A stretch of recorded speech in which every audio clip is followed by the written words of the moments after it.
रागानुगा भक्ति क्या है? दोस्तों हमने जो पिछले शुक्रवार में ये बात की थी कि नवदा भक्ति क्या है। अगर आपने वीडियो नहीं देखी है तो आप क्या कीजिए, जरूर चेक कीजिए, लिंक क्या है डिस्क्रिप्शन में है। तो आज बात करेंगे कि रागानुगा भक्ति क्या है। दोस्तों रागानुगा भक्ति इसका मतलब ये है कि अगर आप अपनी बुद्धि से अगर भक्ति करते हो भगवान की तो उसे क्या कहते हैं, रागानुगा भक्ति कहते हैं। नवदा भक्ति का मतलब क्या है कि अगर आप अपनी इंद्रियों को लगाते हैं तो उसे क्या कहते हैं, नवदा भक्ति कहते हैं। अगर आप अपनी बुद्धि को लगाते हैं तो उसे क्या कहते हैं, उसे रागानुगा भक्ति कहते हैं। अगर आपने अपने दिल दे दिया यानी कि अपने प्रेम से अगर आप भक्ति करते हो तो उसे प्रेम भक्ति कहते हैं। तो ये भक्ति के 3 प्रकार हुए।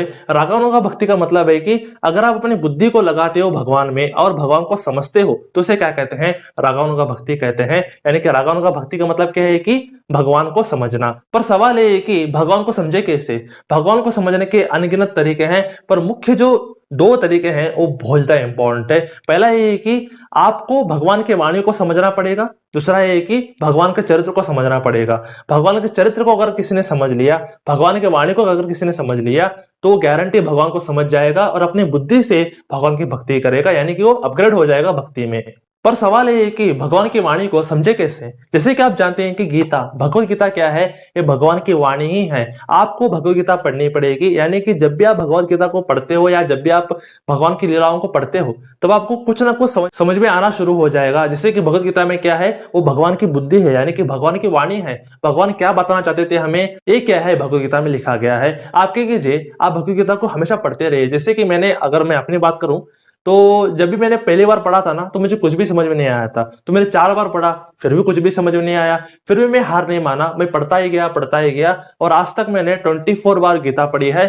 और कुछ कुछ मैं समझ रहा हूं यार, बहुत ही बढ़िया किताब है, बहुत ही अमेजिंग किताब है। तो आप क्या कीजिए, आप गीता को पढ़िए। सिर्फ पढ़ना इंपॉर्टेंट नहीं है, समझना भी उतना ही इंपॉर्टेंट है। जब भी आप समझ जाते हो ना तो कुछ दिव्य आपको मिलेगा, यानी कि जब भी आप बुद्धि से भक्ति करते हो तो आपको दिव्य ज्ञान मिलेगा। यही क्या है, रागानुगा भक्ति का फायदा है। आपको दिव्य ज्ञान मिलेगा, आपके अंदर एक ज्ञान का जो भंडार है ना वो फूटना शुरू हो जाएगा। इसलिए आप क्या कीजिए, आप ज्ञान को लेने के लिए आप क्या कीजिए, भगवान के वाणी को हमेशा पढ़िए, गीता को पढ़ते रहिए। समझ में नहीं आए फिर भी पढ़िए, फिर भी समझ नहीं आएगा फिर भी पढ़ते रहिए। एक ना एक दिन कुछ ना कुछ समझ में आना शुरू हो जाएगा। और जैसे कि आप 20 बार 30 बार 40 बार ऐसे जब पढ़ते जाओगे, जब भी लाइफ लॉन्ग यार तो पढ़ते जाओगे तो आपको कुछ अलग नॉलेज आना शुरू हो जाएगा।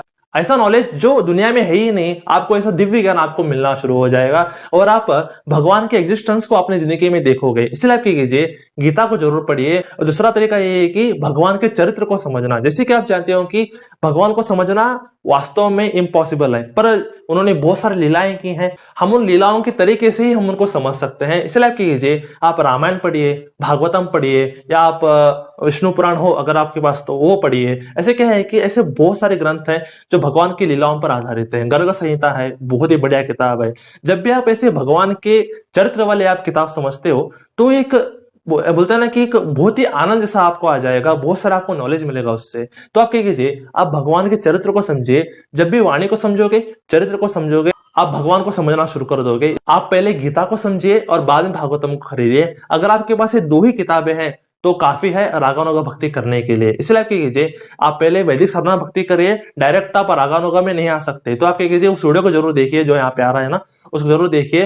पहले इंद्रियों से सेवा करना शुरू कर दीजिए, उसके बाद आप स्लो क्या हो जाओगे, आप रागानुगा में पहुंच जाओगे, यानी कि आप समझना शुरू कर दोगे शास्त्रों को। तो आज के लिए बस इतना ही। हरे कृष्ण।